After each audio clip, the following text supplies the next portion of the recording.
Oi, gente rica! Essa semana eu vou falar sobre as duas cartas de Pedro. Você já leu? Será que foi ele mesmo quem escreveu essas duas epístolas? Será que Pedro esteve lá na Babilônia? E em que data isso aconteceu? Será que ele morreu antes, durante ou depois do imperador Nero? Fica comigo até o final para saber essas respostas e muitas curiosidades que eu pesquisei para compartilhar com você.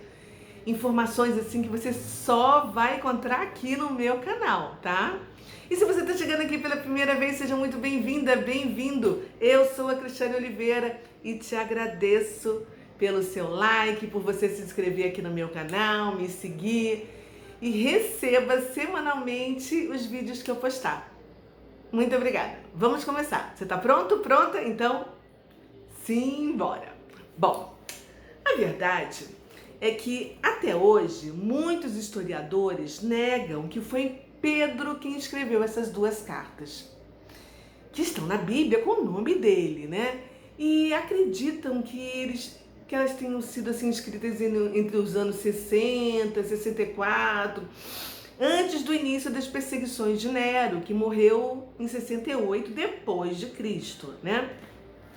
Se você estudou história no colégio, sabe que o grande incêndio de Roma aconteceu assim 4 anos antes, ou seja, em 64 depois de Cristo, né?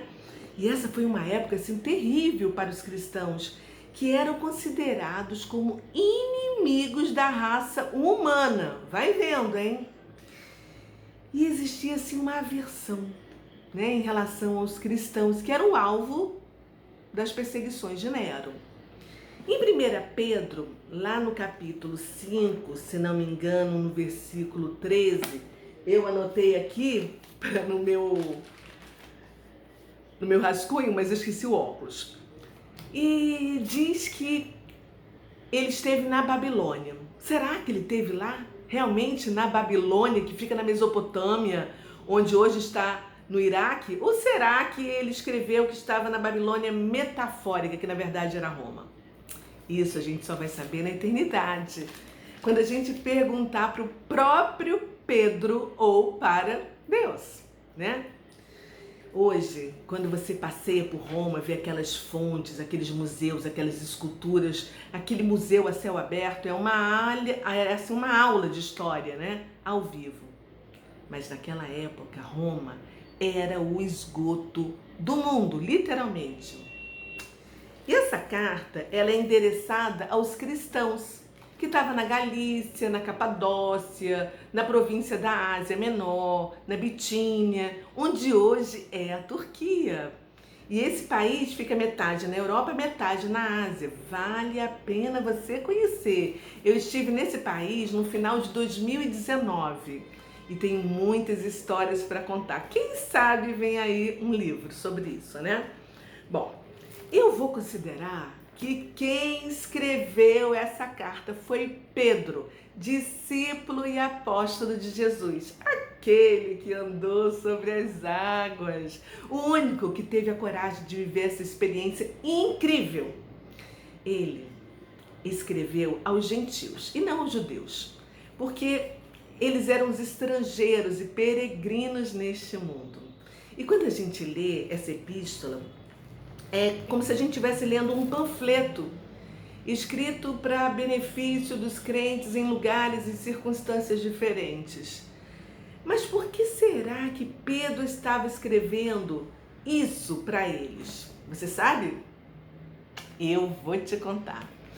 Eles estavam sendo perseguidos por causa da fé deles em Jesus. E Pedro escreve 2 cartas para adverti-los contra as falsas doutrinas. As cartas são assim uma exortação geral. E quando ele mesmo já sabia que a sua morte estava próxima, né? A gente pode dividir essa primeira carta em 3 temas. Preste atenção, porque na hora que você pegar a sua Bíblia para ler, você vai conseguir enxergar isso assim claramente, vai facilitar muito a sua compreensão, pois esse é o meu objetivo fazendo esses vídeos, tá? A primeira carta, ela tem 5 capítulos e Pedro tinha assim como objetivo consolar, pois ele procura encorajar os cristãos. O primeiro tema é a nova identidade dos cristãos. Ele queria se incentivar aquelas pessoas que estavam sendo perseguidas a se sentirem como o povo de Deus. E por causa da grande misericórdia do Senhor, ele havia dado o seu filho Jesus. E por isso eles deveriam se alegrar e ser corajosos, porque tinham uma esperança viva e uma herança eterna. Já o segundo tema, ele falava sobre sofrer, né? Mas sofrer? Como assim? Vou explicar. A ideia de Pedro é que o sofrimento age como um fogo purificador para provar a sua fé e dar aos cristãos a oportunidade de testemunhar sobre a esperança. Quando o cristão sofre injustamente, ele está seguindo o exemplo de Cristo. Essa era a ideia de Pedro. Já o terceiro tema, ele fala sobre a vida cristã. Ou seja, os cristãos devem viver uma vida compatível com o que eles acreditam. Pedro descreve como um processo de desenvolvimento no dia a dia. Eles devem se esforçar em busca de santidade pessoal para demonstrar a sua fé amando uns aos outros, né? Já a segunda carta, ela tem apenas 3 capítulos, tá? E Pedro tem, assim, nessa segunda carta, o propósito de advertir e de avisar do perigo dentro da própria igreja. Defender a verdade, muitas vezes, é mais difícil do que entrar numa luta livre. Porque o inimigo vem assim com palavras, muitas vezes escritas, que estão na Bíblia, porque ele conhece muito bem. Foi assim que o inimigo ousou tentar o próprio Jesus no deserto, lembra? Então, redobre a sua atenção e dê atenção a Pedro, que vem exortar contra esses falsos homens e mulheres que muitos acham que devem honrar. Tem muita gente usando o nome de Deus para fins lucrativos.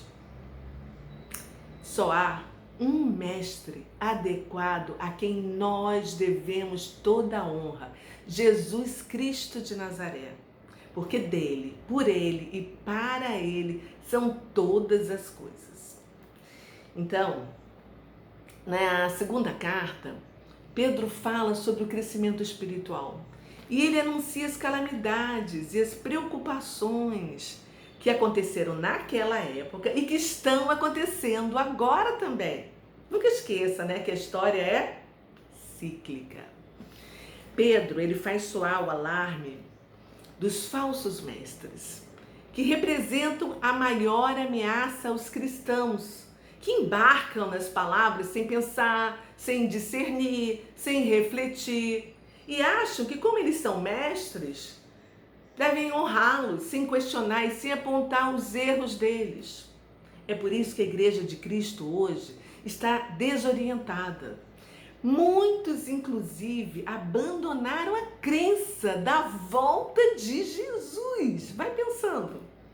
E ao invés de pregar o juízo e o arrependimento, eles estão pregando prosperidade, carros, aviões, casas. Não que isso não seja bom, é lógico que é.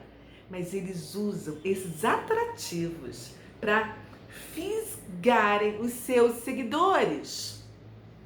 Abra sua Bíblia e leia lá no capítulo 2, no versículo 14. Porque Pedro escreve que eles nunca param de pecar e iludem os instáveis, que têm o coração exercitado na ganância. E Pedro chamam de malditos. De acordo com a pesquisa que eu fiz, o termo grego para iludir é como se fosse um pescador que tenta capturar o peixe com uma isca. Fica ligado.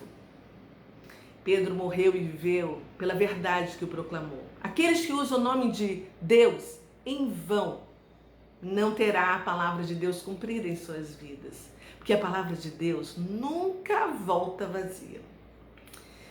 No capítulo 2, no versículo 3, Pedro escreve: em sua cobiça eles os explorarão.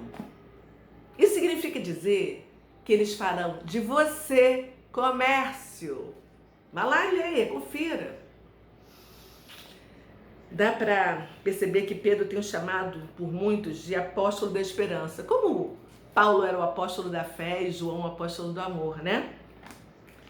As palavras esperança e sofrimento aparecem diversas vezes na primeira carta. E elas vão assim se destacar aos seus olhos quando você lê. Sublinhas. Pedro, ele fez parte dos 3 amigos íntimos de Jesus. Sabe aquela panelinha que todo mundo tem? Não foi diferente com Jesus, apesar dele não fazer acepção de pessoas. Ele tinha aqueles 3 que ele sabia que ele podia contar, confiar, entendeu? Chamar para orar. Pedro foi o pregador de Pentecostes. E os primeiros 12 capítulos de Atos do Apóstolo, Atos dos Apóstolos, são do ministério dele, né? E de acordo com a tradição, porque não está na Bíblia, Pedro pediu para ser crucificado de cabeça para baixo, porque ele não se considerava digno de morrer da mesma maneira que o Mestre, Jesus. Isso não está escrito na Bíblia, tá? Isso é tradição. E eu não tenho certeza, tá? Pode ser que eu esteja errada, mas eu acho que o único apóstolo que teve a sua morte registrada na Bíblia e a maneira como ele morreu foi Tiago, né? Irmão de Jesus, que ele morreu com uma espadada de Herodes. Eu me lembro de ter lido isso em Atos, mas eu não me lembro qual foi o capítulo, nem o versículo, mas eu vou deixar aqui para você, como eu sempre faço, tá? Agora, por favor, se eu estiver errado, escreve aqui embaixo outro apóstolo de um dos 12, como morreu, qual foi a situação e que foi contado exatamente aqui na Bíblia, tá? Para eu me lembrar. É muito engraçado ver Pedro ser descrito no Evangelho, porque ele era um homem ousado, impulsivo, destemido, irrequieto, nervosíssimo, né? Usava arma. Foi ele que cortou a orelha de Malco. Foi ele que pulou do barco, né? Mas por outro lado também, ele negou Jesus 3 vezes. Não é assim que a gente lembra dele também, quando alguém fala dele? Essas 2 cartas. Ele parece ser um homem diferente, quieto, amoroso, tranquilo, preocupado com os discípulos. Olha o que o tempo faz com uma pessoa, não é verdade? Ai, Senhor, me ajuda, faz isso comigo. Pedro nos mostra que a nossa escolha não é entre o mal e o bem, mas entre o bom e o melhor. É assim que deve ser. Ele chama os cristãos de crianças recém-nascidas que precisam de alimento, o leite, que é o alimento assim completo, que contém tudo o que precisa para o desenvolvimento do bebê, da criança. E do mesmo modo, ele apresenta a palavra, que é perfeita para o sustento da alma. Esse é o leite espiritual. Muito legal. Ele fala também da pedra, que vive rejeitada pelos homens, mas é preciosa e eleita por Deus. E todos nós, em algum momento de nossas vidas, nós vamos nos deparar com essa pedra. Alguns vão colocá-la como uma pedra angular em nossas vidas, que é a vontade de Deus, né? Já outras pessoas vão tropeçar nela, vão chutar e vão acabar se machucando muito e até morrer. Pedro nos exorta, dizendo que nós não somos desse mundo, que nós estamos distantes da nossa casa como peregrinos e estrangeiros, que a nossa casa está nos céus. E a gente não deve se envolver com mal, porque vai contaminar a nossa alma, que tanto pode ser arrastada para o inferno, quanto elevada para os céus. Tem muita gente que já está no inferno, né? E que conhece muito bem a palavra de Deus e sai derramando versículo após versículo, iludindo. Muito cuidado, fica muito atento, porque tem muita gente religiosa que não segue Jesus, mas que segue e defende cegamente mestres religiosos. A história, ela está repleta de perseguições contra os cristãos e alguns Algumas histórias foram assim mais brutais, né? Através dos séculos, milhões de cristãos têm sido submetidos a toda espécie de tortura. Não se surpreenda quando você for caluniado, xingado, como se alguma coisa estranha tivesse acontecido. Cristo não te prometeu que seria poupado da dor. Ele disse certa vez: no mundo tereis aflições, mas não se preocupe, eu venci o mundo. Pois é. Pedro, ele exorta os líderes para cuidarem dos rebanhos que não são deles, mas de Cristo. O próprio Jesus disse isso a Pedro: Pedro, pastorei as minhas ovelhas. Isso está escrito lá em João. Também não me lembro qual é o versículo nem o capítulo, tá? Vou deixar aqui embaixo para você na descrição, tá? Tem uma frase dessa carta de Pedro que eu gosto muito, que tá lá no capítulo 2, lá na primeira carta, tá? Na primeira Pedro. E diz mais ou menos assim: vocês são geração eleita, sacerdócio real, nação santa, povo exclusivo de Deus. Vocês devem, sabe, chamar a grandeza daqueles que tirou vocês das trevas para a luz. Antes, vocês nem eram povo, mas agora são povo de Deus. Vocês não haviam recebido a misericórdia, mas agora já receberam. Isso é muito lindo, né? Pois é. E sabe como é que Pedro termina a segunda carta dele? Ele diz assim: portanto, amados, sabendo de tudo isso, se guardem para não serem levados pelo erro daqueles que esqueceram os princípios morais. Não percam a sua firmeza e não caiam. A Deus seja dada a glória, agora e para sempre. Meus irmãos, estejam alertas e vigiem, porque Deus manda a gente vigiar primeiro e orar depois, porque o diabo anda ao nosso redor como um leão, rugindo e procurando a quem possa devorar. Resistam! Essa é a palavra do nosso momento atual. Resistência.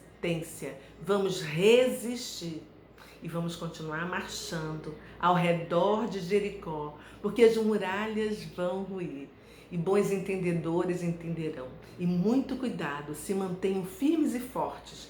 Cuidado com aqueles homens e mulheres que querem cortar ainda hoje a cabeça de João Batista. Nós não vamos nos deixar.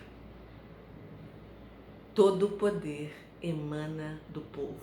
Deus está acima de todos. Que o Senhor nos abençoe, nos guarde, nos proteja, nos ilumine, que a promessa dele se cumpra em nossa vida e em nossa nação. Porque o Brasil será um local de avivamento. Quem viver verá, em nome de Jesus. Beijo no seu coração. Vamos em frente. Não desista. Resista.